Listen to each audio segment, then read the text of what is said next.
जहां एक तरफ घर में खुशियों की बरसात हो रही है, अहाना और अर्जुन आखिरकार एक दूसरे के हो चुके हैं। बहू भात की रस्म इतनी शानदार हुई कि पूरे मोहल्ले में चर्चा है। ऊपर से अहाना को सरकारी नौकरी मिलना, ये तो जैसे सोने पर सुहागा हो गया। घर में मिठाइयां बट रही हैं, चेहरे खिल रहे हैं। पर दोस्तों, खुशियां देखकर किसके पेट में दर्द उठ रहा है? बस इन्हीं दो का, पीसी मोनी और पोल्टू का। इन दोनों की रात में गुप्त मीटिंग होती है। खुशियों से भरे घर को देखकर इनके दिल में मानो आग लग जाती है। और उसी जलन में पीसी मोनी एक ऐसा प्लान बनाती है जिसे सुनकर शैतान भी शर्मा जाए।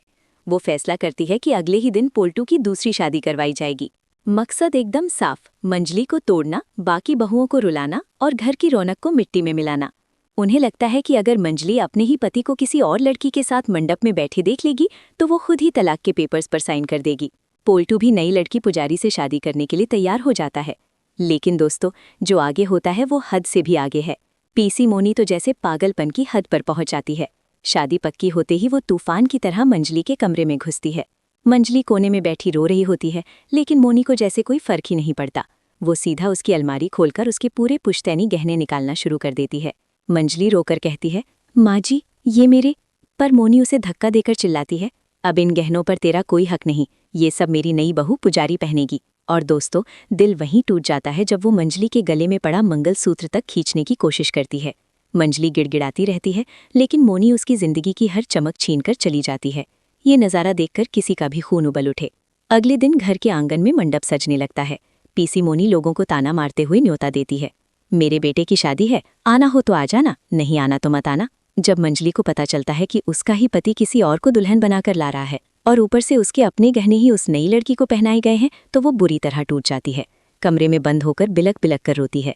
उसे लगता है कि उसकी पूरी दुनिया उजड़ गई। बाकी बहुएं और दुर्गा देवी उसका दर्द देखकर रो पड़ती हैं। सब सोचते हैं कि पोल्टू को सबक सिखाना चाहिए, लेकिन यहाँ असली बाजी पलटती है।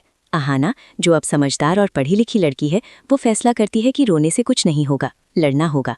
वो मंजली के पास जाती है और उसे समझाती है, दीदी, अगर आज आप टूट गईं तो यही लोग जीत जाएंगे। ये चाहते हैं कि आप हार मान लो, अब वक्त है खुद के लिए खड़े होने का। मंजली रोते हुए कहती है, लेकिन मेरी बेटी, उसे क्या जवाब दूं? पहली पत्नी होते हुए भी इन्हें शर्म नहीं आई? अहाना को तुरंत बात समझ आती है। वो कहती है, दीदी, आप पहली पत्नी है, तलाक हुआ ही नहीं है। पहली पत्नी के होते हुए दूसरी शादी करना कानूनन जुर्म है। ये शादी नहीं, अपराध है। फिर अहाना कहती है, चलो दीदी, अभी चलते हैं पुलिस स्टेशन, अब कानून बोलेगा। उधर मंडप में सब तैयार है। पोल्टू दूल्हा बना बैठा है, पुजारी मंजली के गहनों में लदी बैठी है। पीसी मोनी तो खुशी के मारे नाच रही है। लेकिन ठीक उसी समय बाहर से तेज सायरन की आवाज आती है। सबको लगता है बस कोई एम्बुलेंस गुजर रही होगी, पर जब दरवाजे पर अहाना दिखाई देती है और उसके पीछे मंजली और पुलिस इंस्पेक्टर, तब पोल्टू के होश उड़ जाते हैं। पीसी मोनी पत्थर की तरह जड़ हो जाती है। चाची जी तो सदमे से वहीं धड़ाम से गिर पड़ती है। मंडप में भगदड़ मच जाती है। पुजारी भी डर के मारे कांपने लगती है। पुलिस साफ साफ कह देती है, बिना तलाक के दूसरी शादी करना जुर्म है, सजा 7 साल जेल और भारी जुर्माना। ये सुनते ही पोल्टू के पैरों में कंपकपी आ जाती है। उसकी सारी अकड़ पिघल जाती है। अहाना और मंजली की आंखों में पहली बार चमक दिखती है। कानून ने आज गलत को गलत साबित कर दिया। तो दोस्तों, अहाना की इस समझदारी और हिम्मत के लिए एक लाइक तो बनता है।